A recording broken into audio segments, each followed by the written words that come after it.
welcome to Almost 30 Podcast. Hello, everybody. Welcome to the show. It is your friends, Lindsay and Krista. We're really happy you're here. We're so happy you're here. Welcome to Almost 30. Age is not involved. Doesn't exist anymore. You don't need to be any age to listen. We welcome everyone and anyone. We started this when we were in our 20s, and now we are in our 30s, and we love doing this show. We've been doing it for 6.5 years now, and it has grown into a community all over the world, and we are here to support you in your evolution with podcasts on spirituality, wellness, health, personal development, and sometimes entrepreneurship. Where were you 10 years ago? Chicago. 23. I think I was living in Chicago. This was like actually when my real awakening started, I think. I was 23. Yeah, I guess I was in Chicago. I was working at my first job. I was probably in the cry room at this time. It's around 12. We had this office we were on the 12th floor, and on the 13th floor, half of the company had half of the floor and the other half was empty. And we had a room called the cry room. Where you just went to cry and let it out and then went back. Literally. So bad. I mean, efficient. Very efficient. We would just be like, are you in the cry room?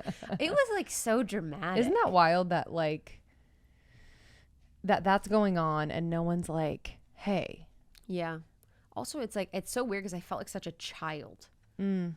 Because I'm like, I'm literally going to like, just felt like such a child. But yeah, probably in the cry room or like in a meeting. I feel like that, we're coming from starting this podcast during the transition from your 20s to your 30s, but like that from college, if you choose to go to college, just that transition from like late teens, early 20s into like real world moment, it's like a baby bird being kicked out of the nest and she's on the ground. She's like, what the hell? Because college doesn't really, for me personally, college didn't really prepare me for much. No. But I have, it's coming from a privileged place to say that, but I didn't really take advantage of my experience in college, and I never felt like I really I just didn't feel like I used it to my advantage. Same. You know what I mean? But I don't think there's like this real world application happening in college necessarily. So it's cool because you're going to learn things and have access to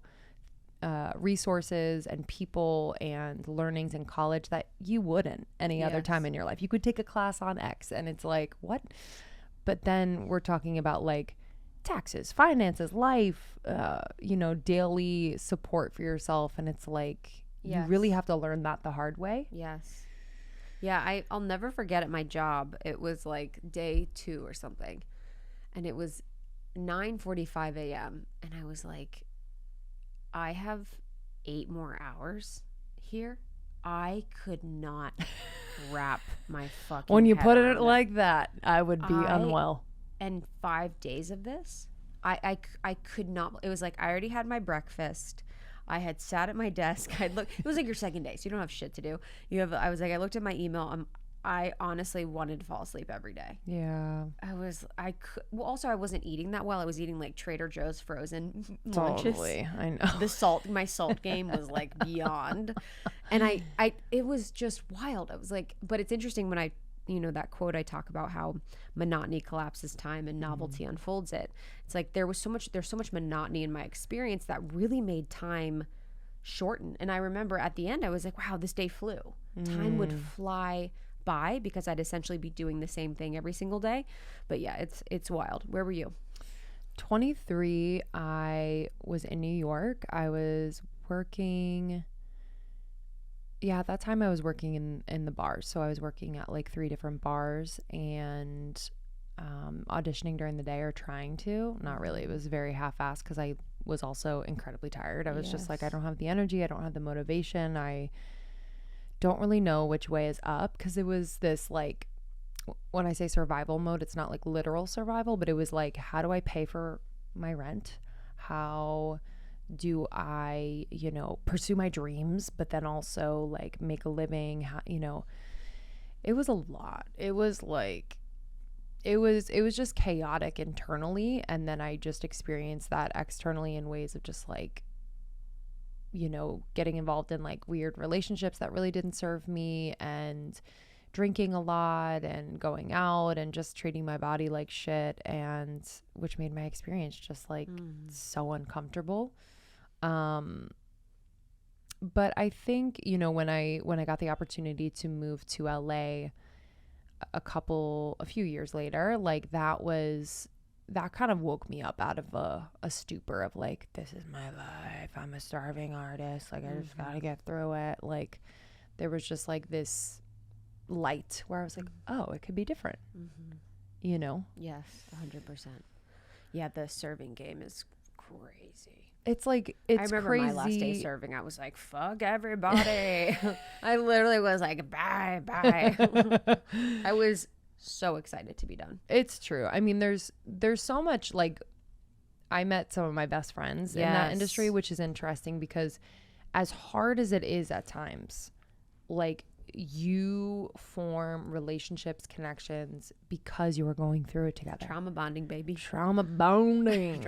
Looking out for each other, you know, because you got to look out for each other in that industry. And yeah, it was definitely like, wow, we went through this together, and we've, you know, been friends ever since. And then you just learn a lot about people. You meet every walk of life in the bar business. Yes. Especially those that are trying to escape their lives. Yes. And so I learned to be a really good listener and just like a very good observer of people's behavior and like what that, you know, believe them when they say or do certain things. 100%. Yeah. I wanted to talk a little bit about, just before we get into this episode with Karena Dawn, something that I had shared on my stories the other day that was resonating with a few of you, and you asked for us to expound upon it during the pod. And that was just basically a rant that I kind of went on, or just an expression that I had that I don't normally do, because I don't normally let everyone into my process of what I'm going through. But I was talking about this feeling that I've had lately of, when is it my turn? And feeling like I'm putting in all this work, I'm doing all the things. When will it finally be my turn, where I feel like everything clicks and everything works and everything flows? And it's frustrating. It's like that feeling of busting your ass all the time and feeling like it's not recognized. And these are all stories I'm telling myself. So, you know, you could perceive them to be true or not. I could perceive them to be true or not. But these are stories I have. When will it be my turn? When will my hard work pay off? When will I be the person that I feel like other people perceive me to be? Where I feel like I don't feel like I'm the person people perceive me as. Not like I'm a different person, but I don't think I'm as, even in the good or bad, I don't perceive myself to be that way. And it's just like, it's frustrating. You're like, okay, I'm ready. I'm ready for everything to work and flow and work and flow. I want more ease. Yeah, I completely, I relate. I feel more though, and I don't know why, but I feel more in that like surrender moment, which, you know, isn't better or worse. It's just like, no, surrender is the goal. And I think with the history that I've had with what I've done as far as like the auditioning and the artist stuff, it's like, I think it comes with the development of patience, which can turn into something that's not so helpful, which is like a complacency or like a lack of drive, because you get so frustrated and you're just like, okay, well, there will be the time that it happens, you know? So I think there's a balance. Like I always am inspired by your fire and determination and productivity towards a goal. And I think like there is a moment to surrender and trust. That's like, I don't know what that feels like a full fucking surrender. I full. You could say it. Yeah, I 10%. I think I 25% surrender. But yeah, it's that fear of surrender where you're like, okay, but what if I surrender, then am I just laying in my bed all day? Yeah, totally. I actually don't know how to exist as a human in surrender. You know what I mean? I'm like, what is I don't understand. I understand conceptually. I don't understand physically. It's almost like, you know, being unattached to the outcome is what does that mean? So I think for me, and the time in which we're living in, where we create something and we're like, okay, I want to have $1 million launch. Yeah. I want 7 figs. I want to release a song by May, and I want to have 10,000 listens on Spotify. Yeah, that's I want true. to, it's like having these expectations and attachments to like how quote successful it's going to be. Yeah. And I don't think that's wrong, but I think there's I don't know if it's spirit being like, so you're missing this thing about what you're creating and the process and like just what it's giving, like it's almost like that where it's like allowing more of the like fruit to come in rather than like focusing on like that one peach in the foreground, in the background. Like I want to get there. Because I've had beautiful things come in when I've really been manifesting and on that track, and I've had really beautiful things come in when I haven't been. So, and I've had shitty things, both. It's not like it's both been perfect either way. So I think it's such a balance that I'm sure so many people in our community really work with. Is that balance of how much do you push, how much do you work, how much do you do, and then how much do you allow, how much do you surrender. And I think most of us are on the doing path rather than the surrender path or the allow path, because of the world that we're in. And it's just an interesting balance. Yes. And I think that's the key. Like it is a balance where I feel like I'm wanting, and I think spring helps with this, but like taking more of that like action, that inspired action where it feels like, yep, okay, do this thing and then learn in that process rather than just like waiting almost. Yeah. Like knowing that you have what it takes and have everything, but it's like this waiting. But I think for me, my spirit kind of wants to like, okay, let's go.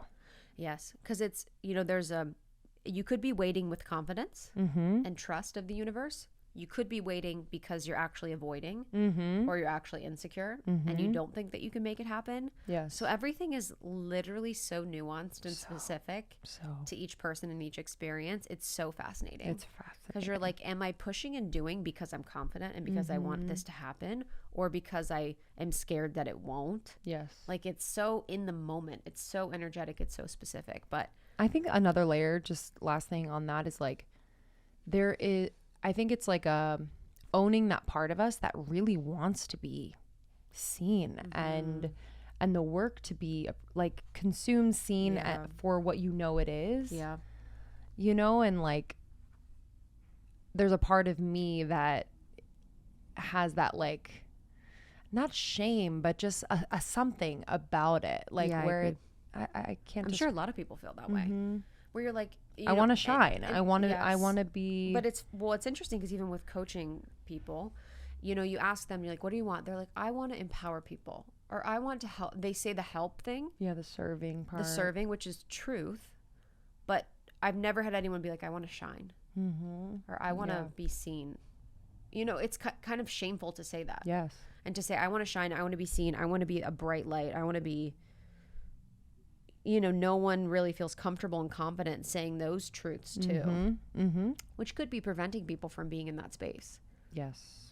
Yes, completely.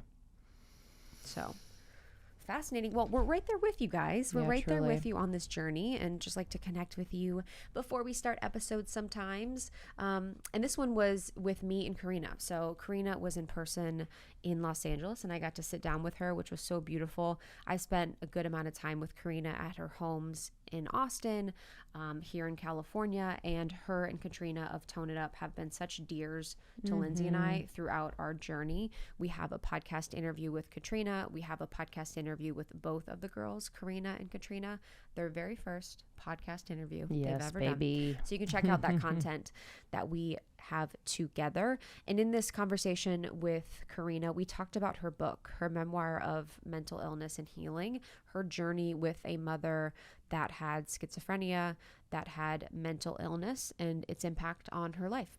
And this is a memoir of her life as well. So she talks about these various experiences that are super deep, super profound, and she really went there in this book. Yeah, the book is called The Big Silence. And if you're from the Tone It Up community or Karena's community, welcome.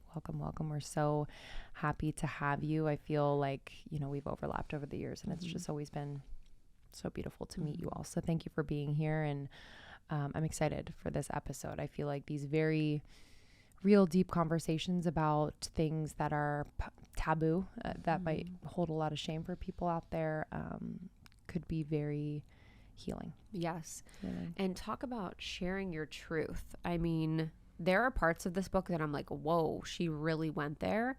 You know, talking about drugs, being arrested, talking about the intimacies of growing up with a mother that has schizophrenia and sort of her episodes that she would have. And her mother actually passed recently. And so that was such an interesting, you know, and heartbreaking journey for her. And in this conversation, we talked really about her story. And then we talked about how to support someone with mental health, how she supports herself with mental health now, her experience and journey with her husband through it all, and shared some really beautiful, inspiring stories. So this is such a good one. If you know anyone that struggles with their mental health, I think this is a good conversation to send to them, to open up conversation together about this topic, to have more compassion and empathy.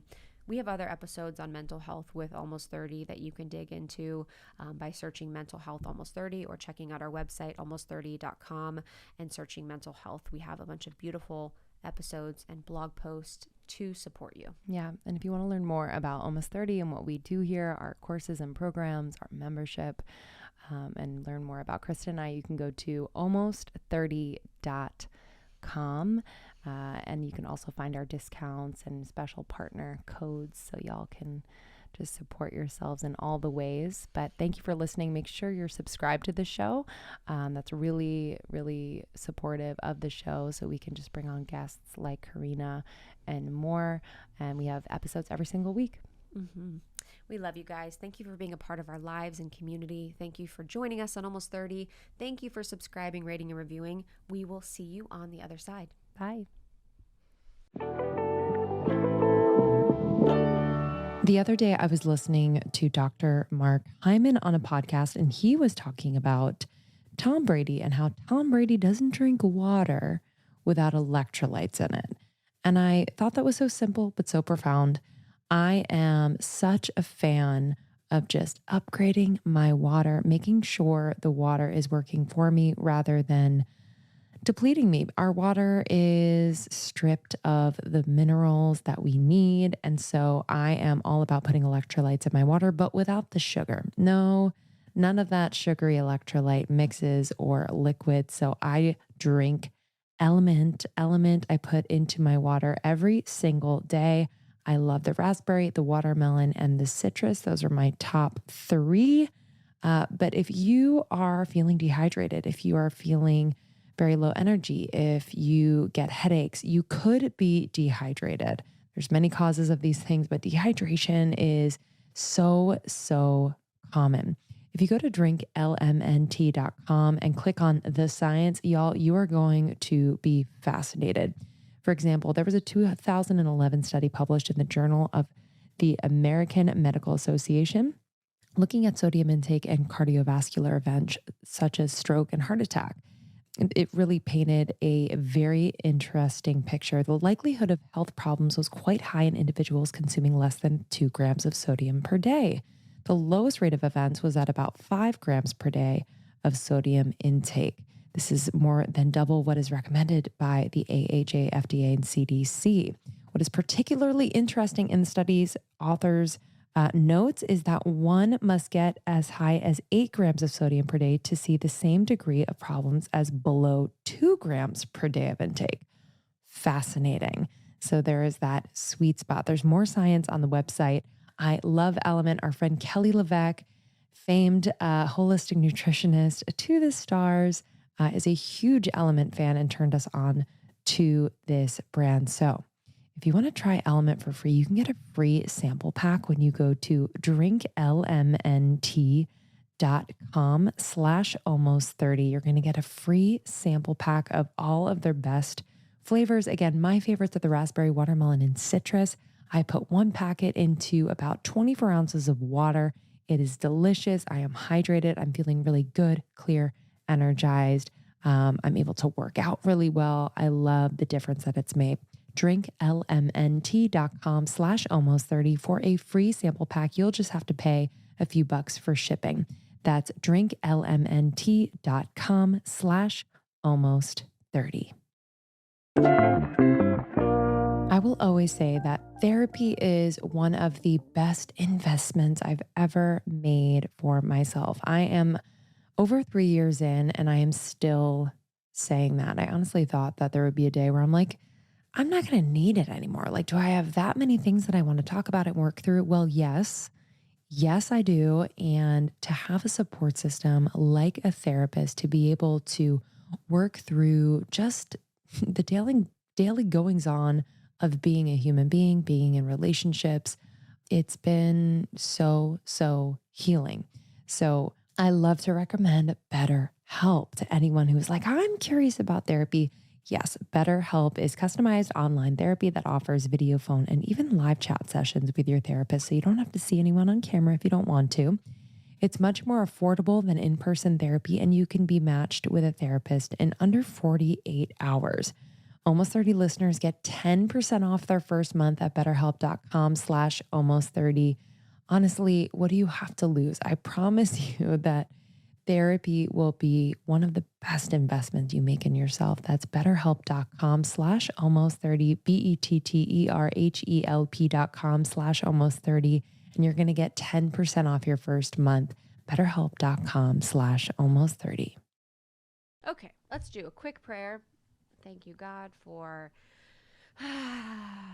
clearing the space of any anxiety, stress, emotion. Thank you for allowing our truth to be heard. Thank you for grounding us into Mother Earth. Thank you for allowing us to speak from a place of love, from a place of peace. Thank you for allowing the highest vibrational story and message to come through from myself and from Karena. Thank you for allowing this conversation to reach all of those it's supposed to reach. We are so grateful you brought us together today. Thank you, thank you, thank you. Amen. Hello, babe. Hello. Oh my gosh. So I started my day listening to the podcast with you and Bobby in tears and hearing, I'm like going to cry thinking about it. I know, me too. Even here, and just your story has been so profound, and I've known you over the years, but I know that so much has changed for you, and your mission has gotten so much clearer with the passing of your mother. And I was so grateful also to have your book to dig into a little bit, because I knew about your story, but I did not know about your story. Like, it was one of those things, like, surface level I understood, but the detail in here was like so powerful. And I'm so excited for this book to come out, for people to, just really be able to feel less alone in their journey. And I know that's a lot of the experience of the big silence. But I want to talk a little bit about, and like go back a bit so people can catch up with your story, because they might know, you are someone that is a passionate advocate for mental health, but I don't think they really understand all that you went through from the beginning. So as much as you want to start with from the beginning, I would love to go there. Yeah.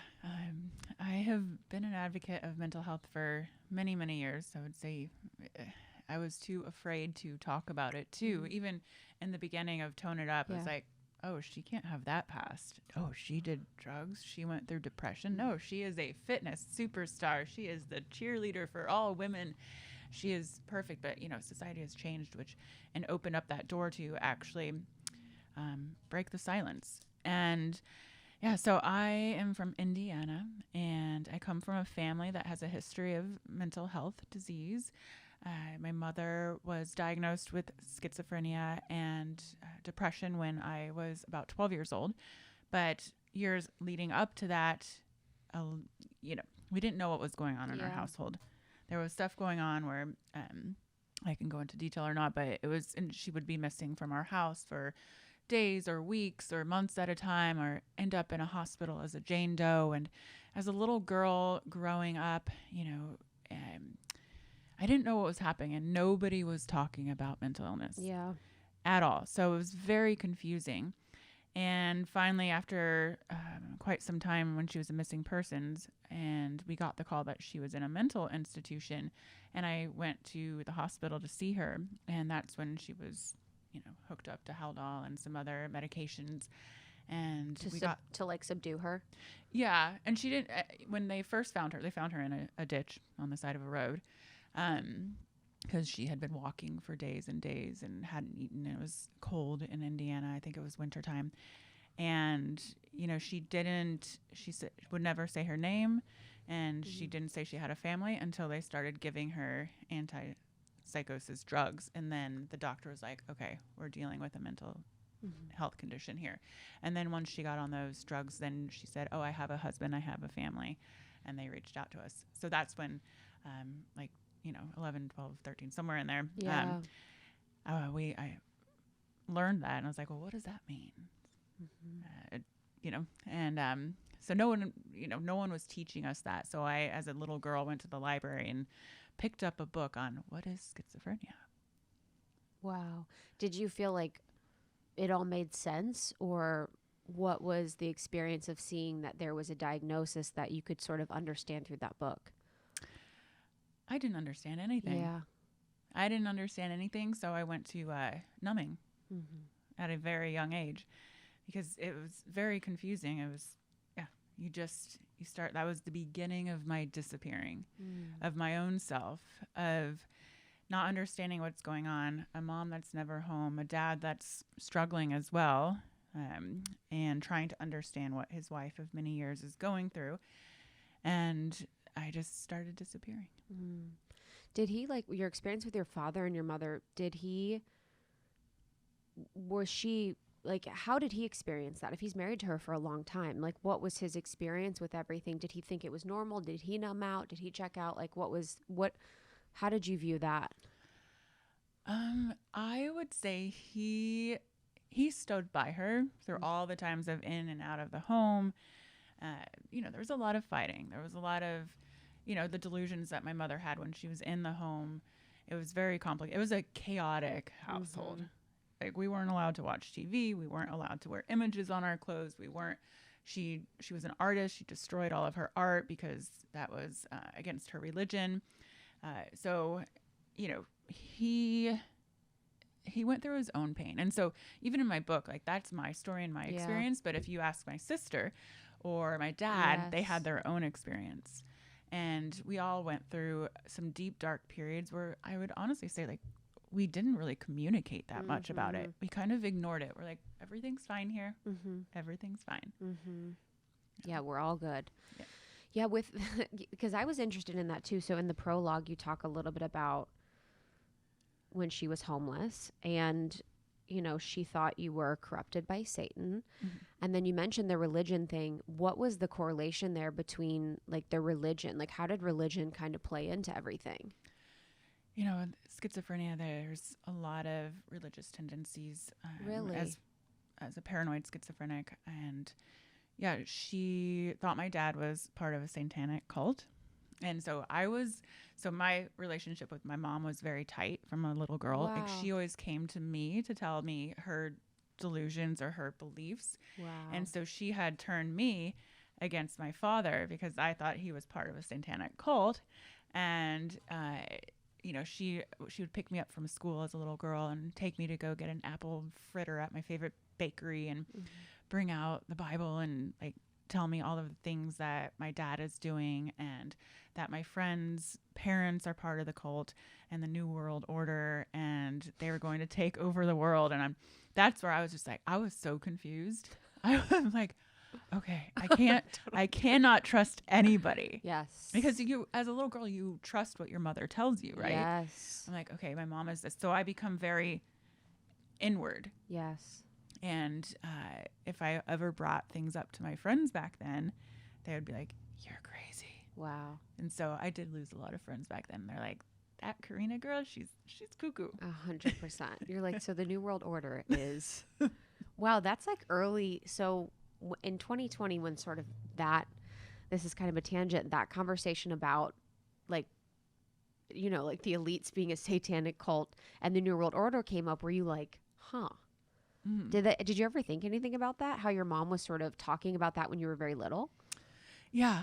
It always brings up, I'm always like, what was real what is Yes. not, like, even to this day, I'm like, maybe she was right. Maybe Yes. she, like, maybe she's not crazy. No, but Yes, it's like your little girl being like, you know what? She was still right. Yes. what do I believe? My Yes. sister and I always have those conversations still. Yes. We'll be like, trying to decipher what is real, what was right. Was she mentally ill, or were there certain points that she made that were correct, or what, just trying to Yes. pick it apart. But I think we get to this point where we're like, you know what, just release it Yes. and heal and move on and have our own beliefs. And and I know a lot that was going on in my mother's head, because since she passed, I was her caretaker, and I am actually going to Palm Springs tomorrow to clean out her cabin. But I have all of her old journals, so I can see the suffering that she went through and the heavy depression. And I've read her journals. It's heavy. Wow. Yeah. What was some of the stuff in it? She wanted to die. Wow. She was, but she was religious and Catholic or? I can't keep track. It was Okay. always changing. Okay. Oh, that's interesting. Yeah. But she was very depressed. She was like, if I drink enough of this vodka, can it kill me? It's against my religion to commit suicide. Can I die of a lonely heart? Wow. Wow. That's a lot. I know it's so weird to think about people in that situation. It's like, we kind of go about our day and we're like walking around the street, we're doing our thing, and then sometimes you can forget about in your mind like the pain that someone's going through on an every second basis. Yeah. And I think with, the current situation over the last 2 years, the loneliness was heightened. And as with many people, the depression gets deeper and harder. And I do believe that the past 2 years really took a toll on her health, because 5 years ago when I became her caretaker and found her in a hospital in Seattle and then moved her to California, they told me to put her on hospice because her health was so bad. And I brought her back to California, got her up and running, and got her the best doctors, and she was thriving, and she was living on her own again after 2 years. And then with everything, she just stopped taking care of herself. She got isolated and lonely, and her health conditions came back, and then it just deteriorated from there. Yeah, I was in Florida. My dad's been sick, and I was in Florida with my grandpa. My grandpa's a lot older. He's like 93, and he was having dinner with us, and then all of a sudden he's just like, I'm so depressed.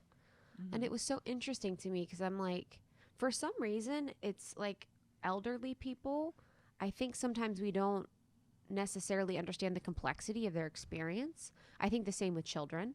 We don't understand. Maybe it's like we don't understand the complexity of someone else's experience. But I was like, oh, of course.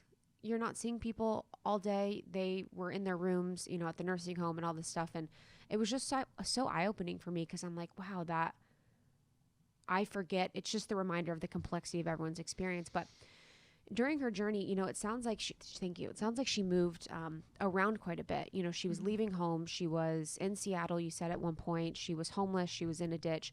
What was like her journey? Does she spend a lot of time at home when you were younger? And then was there a point where it just became she was on the run, or what was like that path? When I was younger, she was home and spent time with my sister and I. And, I've gone through a lot of therapy and EMDR and all that stuff. But I don't have, even in EMDR, which I know you've talked about on your podcast before, I can't remember any of the memories with her. Yeah. And I can dig deep, but they're just like gone. I know. And so all I can remember is the traumatic experiences and me being alone and everything. But I know she was at home and she was very artistic. She was an artist. She was a social worker. But then it shifted. And I don't know at what point she started there was screaming and arguing and being really mean to my sister and I and my dad, and saying, I wish you were never born. Just like, angry. Yes. So that's what I remember when I'm in therapy. They're like, what is the memory of your mom? I'm like, her telling me she wishes I was never born. Yeah. had to work through that. But I didn't realize, like, I've, some dark, my mom has struggled with mental illness as well. And I didn't realize that it was not normal. Yeah. Like, I right? would say stuff that she would say and people would be like, that's horrifying. I know. And I'm like, oh, "What?" it is? Your mom doesn't normally tell you that? Yeah, literally. Like, your mom doesn't say that, the worst thing you could be would be fat as a kid. Like, you know what I mean? Just stuff. And I'd be like, haha. And they're like, that's literally horrifying. How are you laughing? And I'm like, I don't know. Yeah. Oh, my mom to my sister was getting ready to go to prom. Oh, and God. was like, she had her hair up in a bun. My mom hates short hair or if you pull it up. And she was like, ripped it out. She's like, you look ugly. You can't do that. And like made my sister cry when she was about to go to prom. Of course. It's an interesting thing. It's like energetic sometimes when the heightened moments of like birthdays or holidays or prom, it's like that heightened energy creates a situation where that happens. Yeah. It's almost like it sets it up for something chaotic to happen. Yeah. I didn't go to prom because my mom grounded me the day of prom. But then I'm like, well, maybe she didn't go to prom because her dad was schizophrenic and committed suicide when she was 18. Wow. And so maybe there was like some relation where she wanted to ruin my prom and my sister's prom. Yes. But I have a happy story to the prom. Tell me. Okay. So I started dating Bobby and he knew I never went to prom. So our first Valentine's Day, we were about 4 months into dating. He told me he was going to take me somewhere special. And this was when he actually lived in an apartment below me and I lived above. You know this story. Love it. And he said, okay, come downstairs. And I got all dressed up in this red dress. He's like, we're going somewhere fancy. And I walk in and he had cleared the furniture in his living room. He put like one of those balls that, the disco balls lights. Yes. He had a table with white tablecloths and everything. And he had, I'm going to cry. I'm like literally going to cry. Any story with Bobby, I'm like in tears. And he wrote prom and he put a little flower on my chest. Like, it was my prom night. Cannot. We're just gonna cry this entire podcast. I was like, I knew when we started at the beginning when I was listening to you and Bobby, just like his journey was supporting you, and your mom, and that was, we were a few months in, and I literally fell to my knees at his front door. I was like, what is this? And we took prom photos. Oh, I was like, I'm gonna marry this guy. 100%. I mean, say no more. And with so with schizophrenia and her dad passing, like, what was that? Did she have a conversation with you about it? Like, how did you find out? She never talked about it. Wow. We knew about it, I think, mostly from my grandmother. Yeah. But my mom never talked about her family and her history and the trauma that they went through. And she also never went to therapy. Yeah. Yeah. She never worked through it. She never wanted to admit her mental state, her depression, what her suffering was. And, the last 5 years of her life, I was spending so much time with her. And I just wanted to like learn more about her and have her share her stories and hear about all of these, I want to say adventures, but not necessarily good. But she really was closed up. And then the last 3 days of her life, when she was on hospice, I was with her at her bedside and she was at a hospital in San Diego. And she got mad at me for being a mental health advocate. She's like, people are going to think I'm crazy if you talk about this and my work with NAMI. And then day 2, I always say there's like the 3 days. Day 3, day 2, which was the day before she died, she could barely speak. And she goes, it's not just the physical health, it's the mental health. I was like, finally. Wow. And so I told her, and she was still able to understand. I said, well, my sister and I are going to change that. And I told her that I had started a nonprofit in her honor so that no one has to suffer like her anymore. No one has to suffer in silence. And I told her about the book. I told her everything. And she just looked at me and she smiled.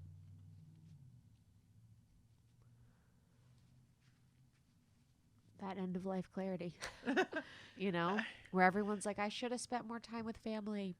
Yeah. It is mental health. It's wild. should have been more open. I should have been more Yes. honest. I should have, Yes. and We all know these things before we die too. Yeah. It's like, but we just are kind of like, oh, maybe. Yeah. And that was the thing, now that we're speaking about death, is Yeah. she's like, those last 2 days when she was still coherent, she's like, I regret. Wow. And I was like, Mom, it's okay. Don't regret anything. I was like, you made a very strong daughter, Yeah. and you should be proud of that. But, she struggled, and no one deserves that. Yeah.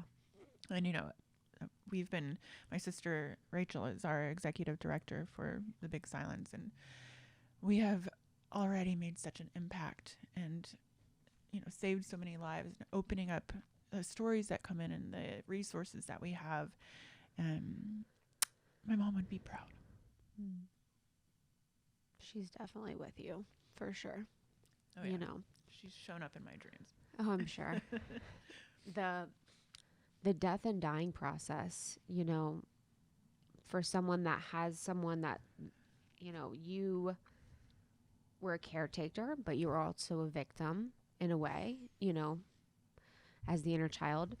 And then, so what was like, how did you work yourself through all the emotions and feelings where you're frustrated, you're sad, you're confused, you're grieving? Like, what was that process?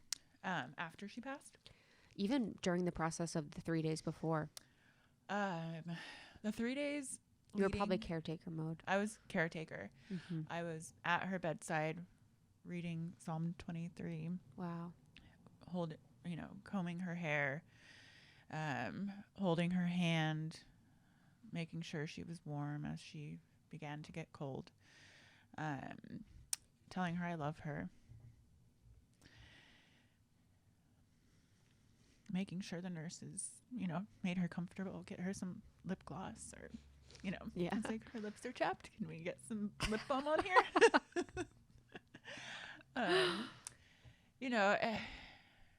And then I didn't cry in front of her. Mm. I would leave, I'm sure when she was asleep, I would cry. But I just was caretaker. That's all I knew. That's what I had been all of my Yes. life. Yes. And so the shift, because I had left the hospital on day 3, and then I got the call at 12:30 in the morning from the doctor. And of course, Bobby, I had flown out there by myself, and Bobby's like, "Do you want me to come?" I was like, "No, I got this. That's a hilarious thing Of course, to say. he throws the 5 Pomeranians in the RV Yes. and drives from Texas to San Yes. Diego and arrives in time to be there with me. And I just, but then I was lost a bit because she was consuming my Yes. brain for 30 years. I'm Yes. 40 now, turning 41 soon, but 30 years of my life had been this experience with having her and the trauma, and it was on my body, and I was like, what do I do with this now? Yes. And so then, the night that I got the call, which my mom, pure Linda Joy Tompkins style, because her mother passed away on September 14th, and I thought she was going to pass away on the 14th, but my mom was like, I want my own day. She waited till the 15th. Wow. That was totally my mom. But afterwards, I didn't think. I was numb. I didn't sleep. And I think that's totally fine. I have a lot of people feel guilty and grief and are like, well, I have to move on. Why am I feeling this? And I would say, and Bobby, we love Bobby, but he was like, when are you going to get over this? I'm like, whenever I'm ready. 100%. And I think it's important for those others to know, like, however the grief process is for you, give yourself that time. And some days are good, some days are bad. If you don't want to do anything, if you don't want to get out of bed, it's okay. But it changes. And so for me, after she passed, because I was with her and saw her, I didn't sleep for at least 2 months because I would have these visions of her. And if you've been by someone on their last days, you know what I'm talking about. It's pretty traumatic. But once you're ready, the healing begins. And I'm almost at my 6-month anniversary of mom passing, and it's the change is here, and I feel so much better. Yeah, and you're allowed to, it's like you're able to feel better when you give yourself the space to grieve. You know, I think when people don't, it's like it just builds underneath the surface, and then it never fully heals. And I think they say an emotion takes like 9 seconds to be felt. And oftentimes we don't even give ourselves like the 9 seconds. We're looking at our phone, we're doing all these things. And when we really allow ourselves to feel, we're able to heal so much faster. I just got a text from my mom earlier saying that she just ordered Seeds DS01 Daily Symbiotic. It is the real deal, and I'm so excited for her to try it. I have had gut issues in the past, and it's been so important for my overall health, my immune system, my mental health, to make sure that my gut microbiome is just optimally healthy. And Seed is the only probiotic that has really worked. And I was like, why does this really work? So a couple reasons. This is a 2-in-1 probiotic and prebiotic. It's a proprietary formulation of 24 distinct probiotic strains in scientifically studied dosages, and proprietary engineered 2-in-1 capsule that protects probiotics through digestion to ensure delivery to the colon. So that is why it works, finally works. If you've taken a probiotic before, like me, and never felt the difference, like me, it's likely because the good bacteria wasn't surviving your GI tract. Seed is designed differently, and that's why it works. So the benefits go well beyond the gut. Seed will support ease of bloating, healthy regularity, and ease of evacuation, the poop. But if it will also support your gut barrier, skin health, heart health, and micronutrient synthesis. So it just packs a punch with benefits. I'm obsessed. So start a new healthy habit today. Visit seed.com/almost30 and use code almost30 to redeem 20% off your first month of Seeds DS01 Daily Symbiotic. That's seed.com/almost30 and use the code almost30. You're going to get 20% off your first month of Seeds DS01 Daily Symbiotic.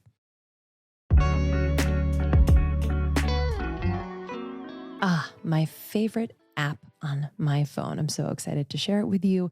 Truebill. Truebill is the new app that helps you identify and stop paying for subscriptions you don't need, want, or simply forgot about.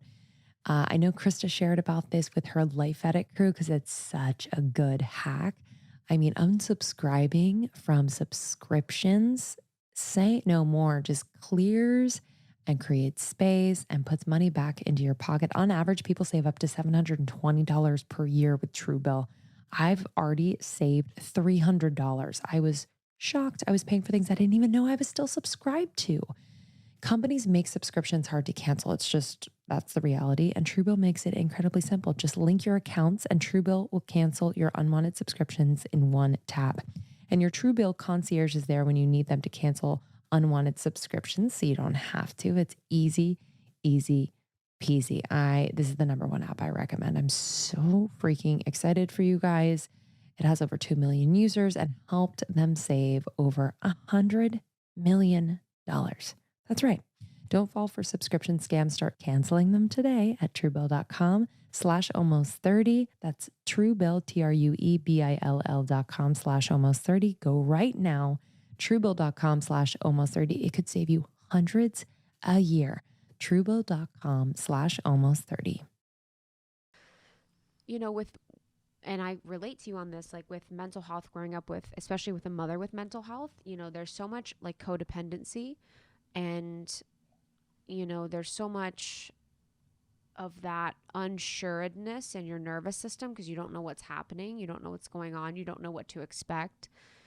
So how have you healed and how have you been able to, remother yourself through it all? Because that can really be, it's ingrained in you. Yeah. I've done a lot of reparentification work in the past. So writing letters to my little girl or just loving her, treating myself like I'm my 5-year-old Karena, how would you treat this little girl? And so I've done a lot of that work. And then afterwards it was, I don't know. I haven't gone back to therapy since she passed because I feel like I have all those tools from many years. But I talk about it a lot when I needed to talk about it to my husband, my friends, meditation. I do the cold plunge. Do you cold plunge? I will at your house. Yeah. It's like, It's good. oh my God. I literally I would, before my mom passed and after, I'm like, Bobby, it would be nighttime. And I'm like, I'm having anxiety. I'm stressed out. Can we just go get in the cold plunge? And then it just like all melts away. Yes. But the work, and because I'm a caregiver, I think I put a lot of that into the nonprofit to help others, because now I have that capacity and I know the pain that others are going through and how they don't need to, and just being a resource for others to not, have to suffer like that. I even got a DM today. And, when I was 13, I'm a suicide survivor. And I had someone DM me saying that their daughter's 14 and they found out that they went on her computer and she's Googling how many pills does it take to commit suicide. And she won't go to therapy. She won't, anything. And obviously I connect with that because my suicide was alcohol and pills, and or my suicide attempt. And so I'm like, oh, well, we're immediately finding resources for her for not only that. She's like, well, how do I help my daughter? I'm like, well, you also need to help yourself.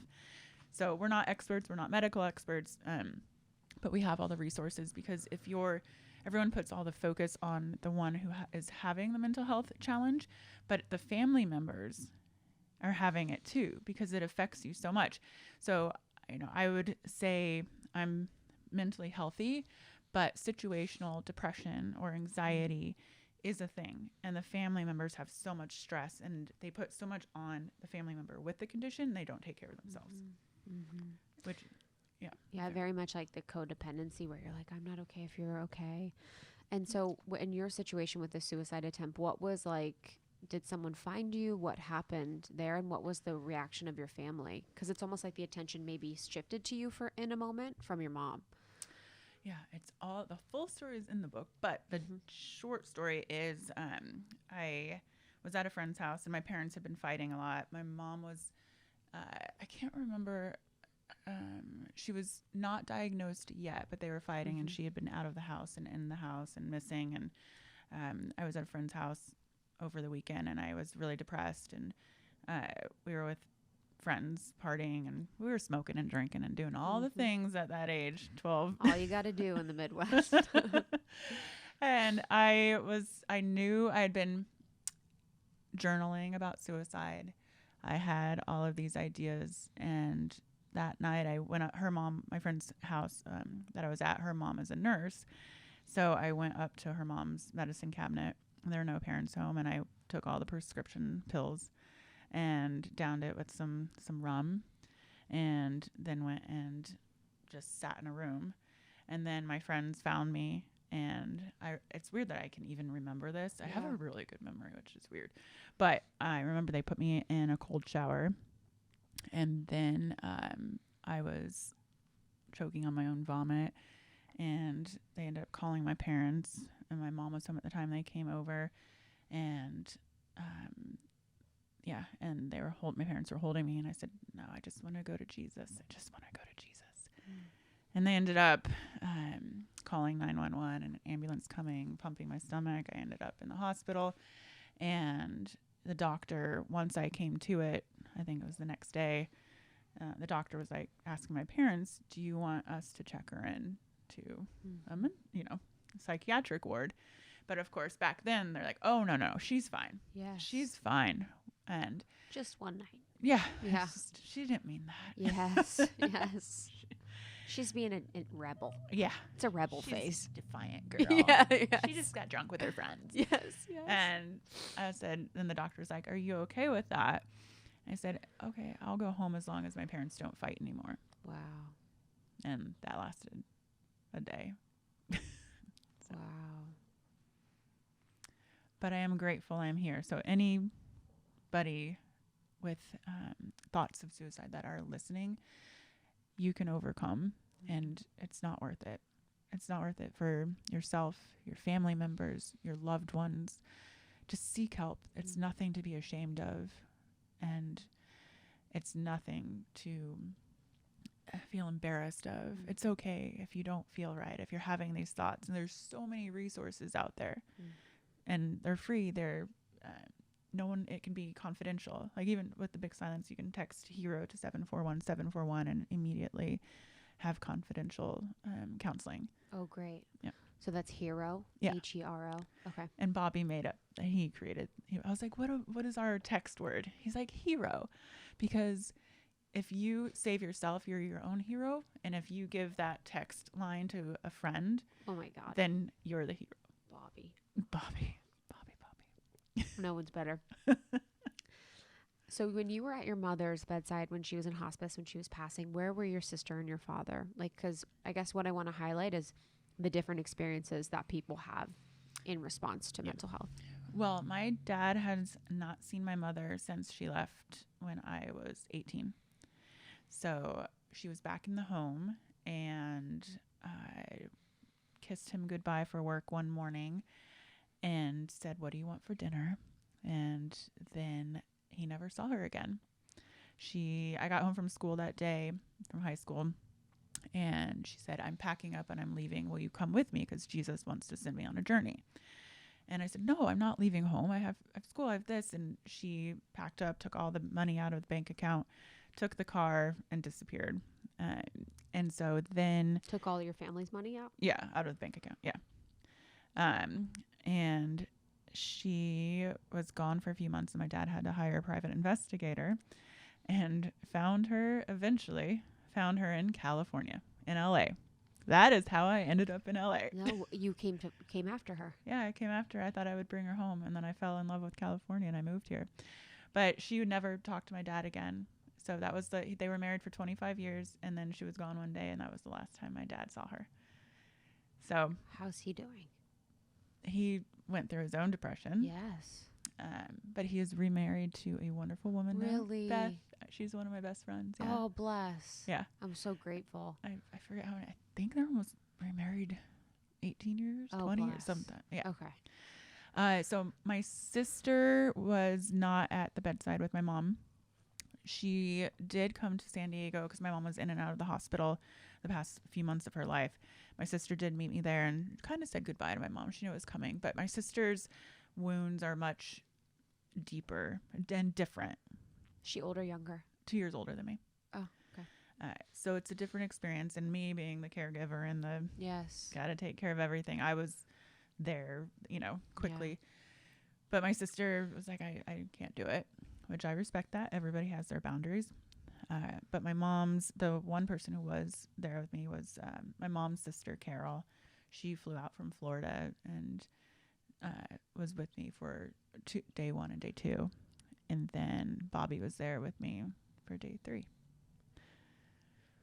And how have you supported you and your sister, each other through the grieving process? If you had different experiences, like did it ever put a strain on your relationship? I don't know. You know what?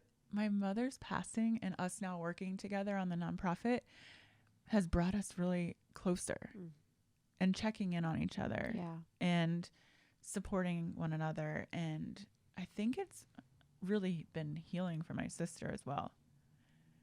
So I'm very grateful for that. And I know my dad, it's been healing too, that to see his 2 daughters working together and becoming stronger and, just trying to make a difference from all the chaos versus just spiraling. Yes. Yeah. And you mentioned boundaries too, and boundaries is huge. And I know even in the book, I was reading a little bit about it, like, your process with boundaries, but you don't really know or understand that you can set them usually until you get older. So what has been your journey with boundaries?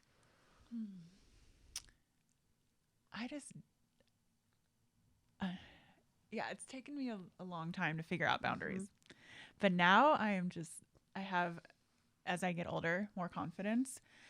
I know how to say no. I know how to say, I don't feel like that today, and that's okay. I don't have to be a people pleaser. As long as I'm being a good fucking person and a good friend, I'm allowed to have these boundaries. And then everyone around you starts to respect you for that, for just standing up for yourself. Again, as long as you're a good person. And I used to have so much guilt for like saying no to things. And now I'm like, no. But now everybody, then once you start setting boundaries, people are like, I understand you. Yes. I get you. You're Yes. taking care of your own mental space. And you just say that. And then eventually it becomes easy. There's no more guilt of saying no. Yeah, it's like I get liberated when people have boundaries. Yeah. I'm like, yes, bitch. I know. Yes. If they're like your friend, They say no to me. I'm like, yes. perfect. Fuck yeah. I'm like, oh, you don't feel like it? Oh my God. I know. Well, that's the thing. It used to be such a bad thing if you said, Oh my gosh. you're invited to an event or a party and Yes. you can't say no. But now everyone, I think, is getting used to this is what's right for me. Yes. I support you. But in my space, my mental space and my capacity right now, I can't say yes. Yes. Mine, I have to like, mine's my initial inclination with anything is to say yes to people. So if they're like, you want to do this? You want to do that? I'm like always, yes, yes, yes. And so now I'm trying to like take a second and just kind of give myself a moment to process it. Like, do you actually want to do this? Because when I'm sharing energy with people, I'm like, oh, I am a little codependent in that way. I'm like, I want them to be happy, whatever. And so I've had to really give myself space. And even on text, if someone texts me to do something, I'm like, I'm not answering that for like 4 hours. Yeah. So then I can think about it. Do I want to drive here? Do I want to do this? Like, and I can kind of even psychically get in the space of being like, does this feel good for me? Yeah. And I know too, something that I'll say is like, you know, I want to think about that. You know, I need to check. I'll just be like, I need to check. Sometimes you say Justin. I'm like, I need to check with Justin. And that like will always. So like, I know when you text me and you say, I want to check with yeah, Justin. I actually would yours. never with you. But I'll be like, I just want to, I would, but see if it's a text, I have time to think about it myself. But Yeah. in person, I'll be like, because I've seen other people do that. We're like, I want to check with my husband. I'm like, what? You're like, I know that trick. Yeah, literally, like, you bitch. But yeah, but it is like so liberating, especially as a business owner too. It's interesting too, like, you know, when I think about you being the founder that you are and you starting the Big Silence, like how your struggles you've really turned into something beautiful. You know, being someone that was the caretaker, it was almost like you're a caretaker in the community, you know, for Tone It Up. Like you were kind of felt responsible for everyone and you just wanted them to grow, you wanted them to thrive. And then with Big Silence, it's like you also turned the energy of wanting to support people with something that was really, really hard for you in a positive way. So I'd love to just kind of explore that a little bit, because I think a lot of times people see their mental illness as something that's wrong with them, or they see some of their childhood wounds or childhood, you know, struggles as things that are bad, but you can really make them beautiful. Yeah, and with Tone It Up, you know, I love that we are bringing more mental health into Tone It Up Yes. too. And for the entire month of May, when my book comes out, Tone It Up is donating towards the Big Silence for all of our programs for 2022, a percentage of sales. But it's really important for Tone It Up because it's physical, but it's also mental. And those same women that are in our Tone It Up community, millions of women are now feeling less alone. And again, I go back to my messages in my DMs of, wow, thank you for talking about this, because I have struggled silently for so long. And now I realize when you speak and other women are speaking up now, that they have suffer and they have, you know, episodes of depression or anxiety, and like knowing that it's normal. And that's the most important thing for me right now, is just normalizing that conversation. Be like, I don't feel good today. Mm-hmm. And, you know, it can start in small doses. It started with me telling Bobby, I'm having a day, you know, and now I'm very open. I'm like, I'm having a day to anyone. Just give me my space. Yes. I was talking to my Uber that the other day in the car. He's like, how are you? I was like, to be honest, I don't know what the point is sometimes. The days of saying, fine, Yes. I'm fine, Yes. are over. Yes. It's okay. Yes. Because you have your good days and you have your bad days, and everyone does, and it's normal. And some days you just like saying, I'm not so good today. I'm not well. It just, that is only, those words can be healing in itself, instead of like keeping it inside. Yes. Be like, I'm great. Yes. You know? And then some days you are great. And so being honest with Bobby and people around you, and, you know, being in relationship, like what was that journey of how he supported you? You know, did you have to have any conversations about this is my experience, you know, this is what I went through, or what's that been like being in relationship? So Bobby has never been surrounded by anyone with a mental health condition, or knowingly, or a close family member. So I know you listened to that podcast with him where he starts crying too. And he was so supportive, but we had to really work together because we got married and then we got home from our honeymoon. And then my mom is in the hospital. She hadn't been talking to me for 6 months. And I got a call that she had a stroke. And this was 5 years ago. Was she working at all? Like, where was she getting money? Before the, interesting. She was working when she had a stroke. But it took her a long time to get a job because she was living in her car. And I was sending her money and she was moving around the country. That's what my mom did. In her car, sleeping with her dog. I would try to get her a hotel room for, 2 weeks at a time. But then one time I got her a Motel 6 and she was not happy with that. So she said, I'd rather sleep in my car. Okay. I get it. We have standards. I hear him. And so, so she finally got a job in Aberdeen, Washington, as a social worker, doing intake for those who are mentally ill. Wow. She worked in that field. But didn't see herself. No. Wow. Yeah. So she was working. That's like, I don't think I'll ever think I think that's the most fascinating thing I've ever heard. Yeah. She helped others who had mental health conditions. But couldn't see. She knew. Wow. Okay. She knew, but she hushed herself. Right. But maybe that's why she was doing that work, because it made her feel better or something. I don't know. Yes. She saw herself in her clients, and maybe it was projection. Maybe that's what she wanted for herself. Yeah. And so she had a stroke on your honeymoon. No. Right? Or after? I don't remember the date, but yeah, it was like about a few weeks after I got back from our honeymoon. She had already been in the hospital for 3 And she didn't come to your wedding? No. Okay. That was why she wasn't talking to me. Okay. Your choice to not have. Yeah. Okay. And I had a conversation with her because she hadn't seen my dad in 20 years. And I said, hey, Mom, I would like you to be at my wedding, but I need you to talk to Dad, because it was a very small wedding in Hawaii. And I said, this wedding can't be about you and Dad seeing each other for the first time in however many years. And she said, no, I won't talk to him. I said, well, this is my day. And I talked to my dad on a daily. I was like, how about I fly to see you and we can celebrate the wedding separately? It was a tough decision for me to make, but it was something that I felt setting boundaries. Yes, exactly. My wedding day wasn't going to be their reunion. Yes. So that's why she wasn't talking to me at that time. Wow. Yeah. So she ended up having a stroke.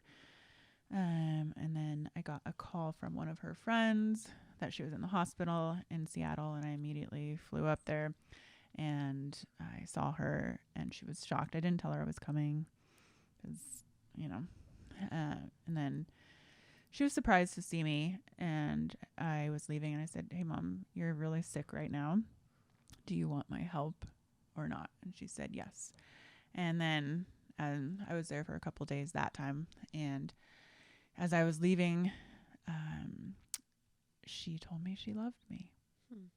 And I ran to the hospital bathroom and shut the door and cried. Because she hadn't said that since I was a little girl. What was your reasoning for not crying in front of her? Always feeling like I had to be the strong one. Yeah. It's also, too, when you're the caretaker, if you're crying, you're the little girl then. Yeah. It's like I can't break my role of being the caretaker because the caretaker is strong. Mm-hmm. And when I'm crying, that's my little girl. And, you want to be soothed. Yeah. And you can't go to an unsecure attachment to try and be soothed. Yeah, exactly. She wasn't able to be my mother. Yeah. She was my mother to her capacity, but she really wasn't. So I guess I felt like crying in front of her. Yeah, it was my little girl that couldn't be soothed. It's like, it almost like, and I can relate in some ways. It's like, it almost breaks the role. Like if you started, it would be like, what? Yeah. You know, like it'd almost be like it would almost be weird because they'd be like, you have an experience? Yeah. You know, they'd be like, you're feeling something? Like Well- it would be like, what? Well, and I found out, over the past few years when I would bring my childhood up to my mom, she said, "Oh, you went through hard times?" And I was like, "Yeah." And I would explain some of my experiences, and she goes, "Oh, I just thought you and your sister and your dad are at home having dinner every night." And I'm like, "No, we Wow. weren't." She's like, "I had no clue." Like when she was off, Wow. she just thought we were a little family at home. Wow. Isn't that bizarre? Yeah.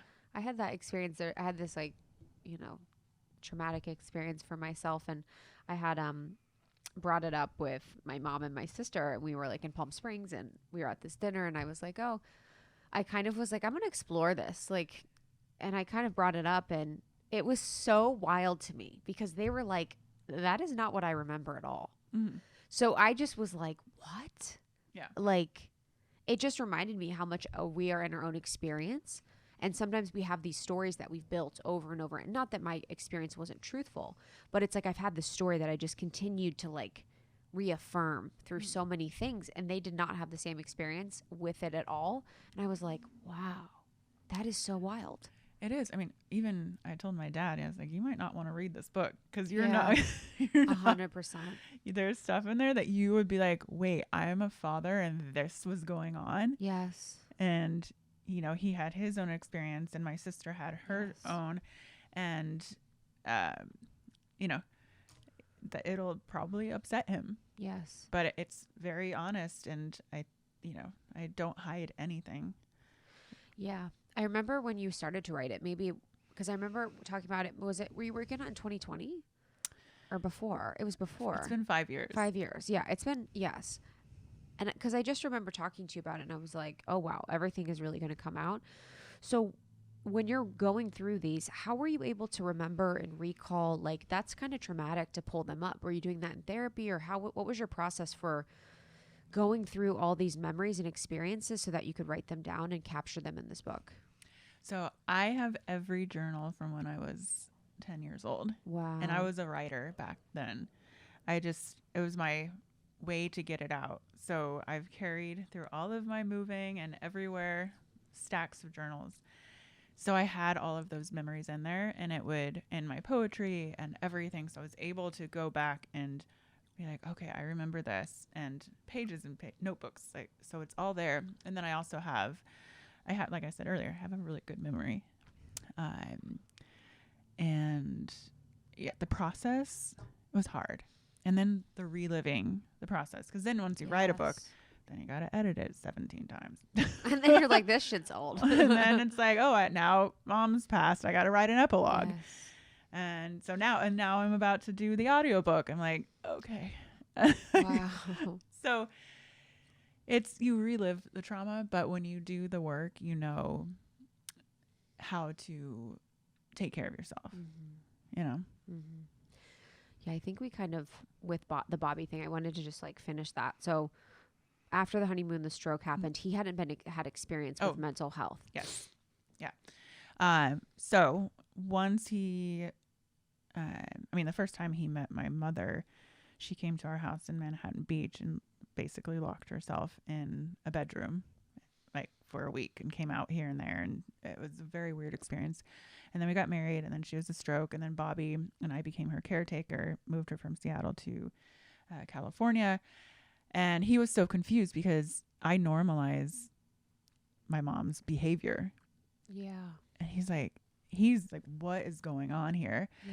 And he came to me. He's like, how do you think this is normal, the way that your mom is acting or behaving? And so we took a NAMI, National Alliance of Mental Illness course called Family to Family. And he wanted to. So it's for family members who have loved ones with a mental health condition. And I believe it was 12 or 13 weeks in person. Every Tuesday night we went for a few hours, and each Tuesday you have different topics that you discuss and educate, and it's a support group. And when I couldn't go like a few Tuesdays, he would go by himself. And it was so helpful because it taught him empathy. It educated him on mental health conditions. And he understood it, and he understood where I came from. And it really actually helped our relationship too, rather than just pushing it off and ignoring it and not really talking about how it affected me growing up, how my mind works, and how my mother's mind works. And it's an amazing course and a support group. And I would say anyone, like, support groups are a great thing to know that you aren't alone and you can talk about it. And then Bobby became my mom's caretaker too. He put so much effort into her and making sure she was comfortable, making sure she had everything she needed, moving her from place to place, taking care of her cabin, that we got her. And he became very empathetic. Yeah, seeing and hearing about his support for her was just like so beautiful. And she responded to him well. Yeah, I mean, her journal might say otherwise. But. No way. That's actually hilarious. Yeah. That's hilarious. And then this is my mom. That is so funny. Bless her. But Bless. she wanted to live she loves living in the mountains. Like, Okay. She always likes to be in an isolated place. So Yeah. she wanted to live close to us. So it was Idlewild. Have you been? Yes. Yeah. Love Idlewild, California. Yes. It's like the mountains above Palm Springs. So we got her a cabin there. And then day 2 before her passing, her sister Carol was there. And she's like, well, let's talk about something positive.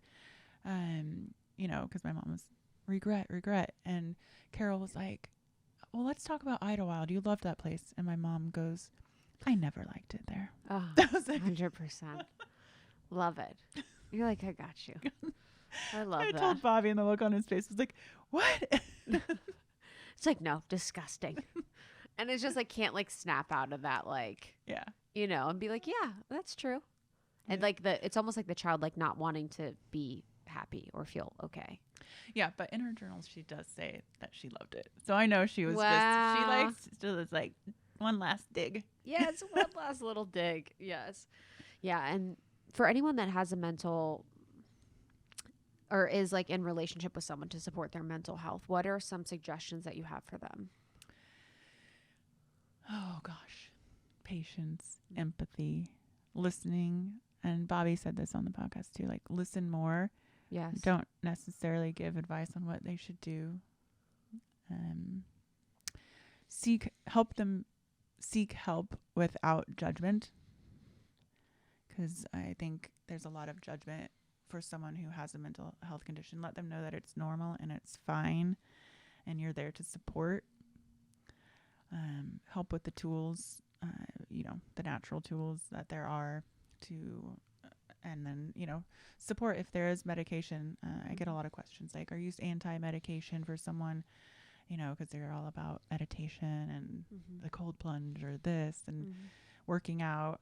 But no, people need medication sometimes. And just supporting them on that process, which can be really difficult, figuring out the correct cocktail of medications as well. It can be really helpful, but just supporting with non-judgment. That's I my love biggest- that. Listen more. Bobby's a good listener. Well, sometimes. I know. No, Well, when it's your husband, it's like a different game. I would be like, he's a good listener. And you're like, what? He's learned to be a better listener. Really? But, and sometimes, I be like, hey, Bobby, I have something I want to say, but I don't want you to talk. 100%. Like, just, I literally am like, sometimes I'm like, it's actually not that hard. Just let me say whatever I want and like, don't take all of it seriously. yeah. Because I'm like, so we're moving to Malibu, blah, blah, blah. And he's like, I don't know if I can move to Malibu right now. I'm like, just let me fucking say whatever. yeah. Just let me say weird shit. Let Yeah. me talk and not make sense. Yeah. And just be like, like, it's very simple. Exactly. Just let me talk, and I don't need a response. Let me talk. I don't need a response. Let me not make sense. Yeah. And, or let me talk, and I'm not asking for your opinion. I'm not asking for you to solve my feelings right now. Just Yes. listen. 100%. Because then there's sometimes, for me, if that happens, it's like, I switch out of the mode of like me feeling and I switch into the mode of like being like, okay, how can I fix it? And that's not where I want to be. Yeah. I'm enough in my, how do I fix it? I need to be in more of my feelings and like that permission, Yeah. you know, to be more in your feelings. Something that you mentioned a little bit earlier, I wanted to talk a little bit about was the numbing, you know, when you kind of at 13, you kind of like left your body almost and just started to numb. Because I think a lot of people numb that have mental health or struggle with mental health. And so I just want to open up a conversation about numbing a little bit. Well, as a teenager with that, because I think as teenagers and kids, our brains are still growing and developing, and we don't have the resources, which the hope is that now we have more resources for teenagers and kids. So I became a raver. Oh, I did too, babe. Oh, that was fun. But I was later. I was in college. Oh, I started at like 13. High school? Fuck yeah. A raver at 13 is, in Indiana, pretty epic.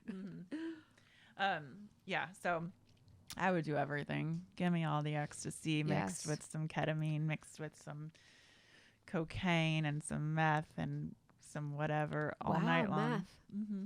Cool. So cool. So pretty. Yeah. Not pretty. I was a hot mess. Wow. Were you going to school? I would go to school. I think my senior year, when I looked at my card, I was in class like 50% of the time. Wow. Okay. Because I would be like, hey, let's meet at this door. And like, we would skip school all the time. Yeah. And then go do like some ecstasy. And then I'd come home and have dinner at home and sit at my dining table and high as fuck. And my dad never knew. Wow. Supposedly. Or maybe he was just so detached. Yeah.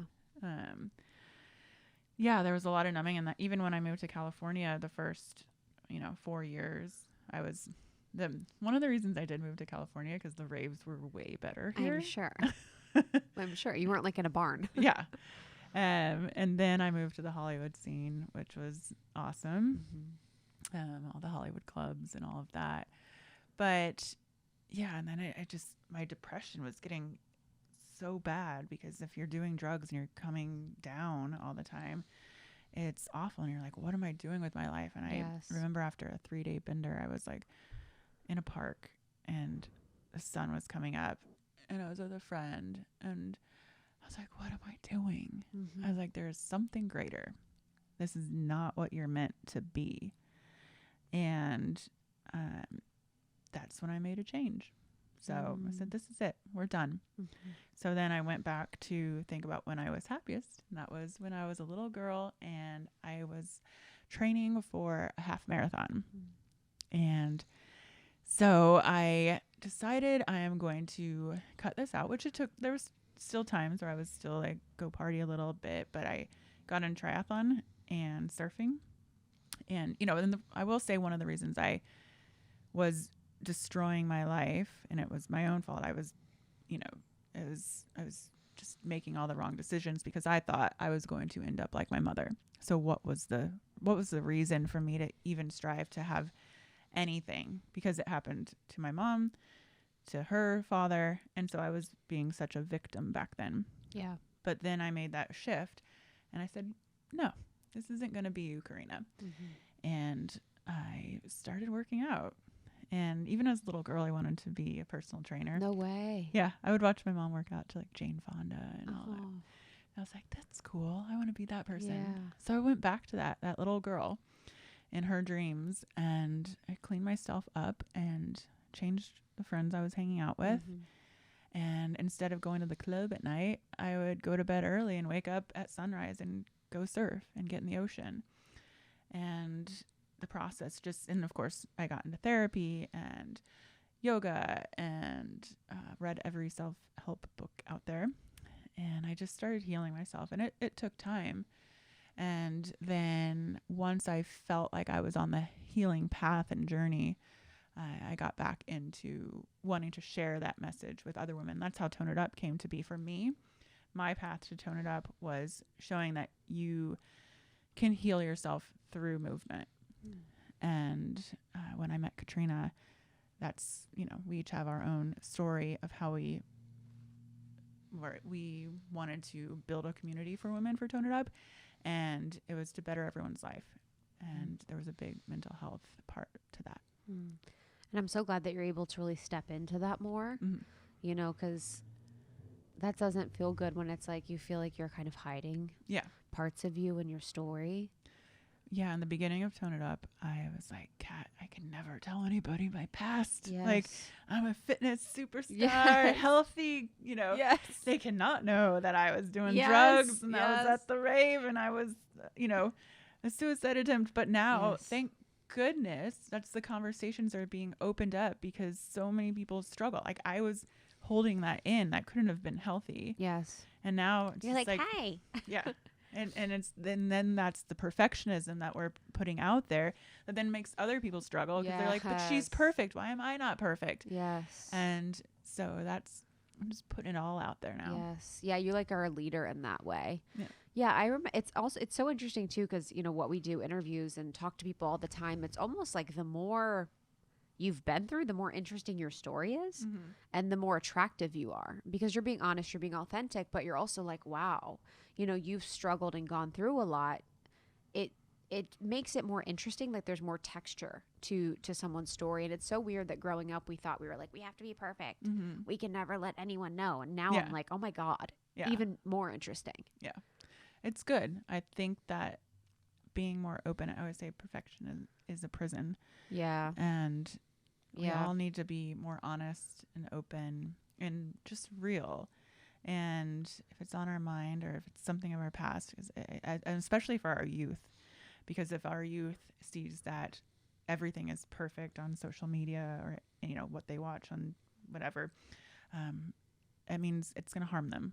So we need to be more honest. Yeah. Let's talk about the big silence and the goal of the big silence. The goal of the big silence is to save lives. And we already have.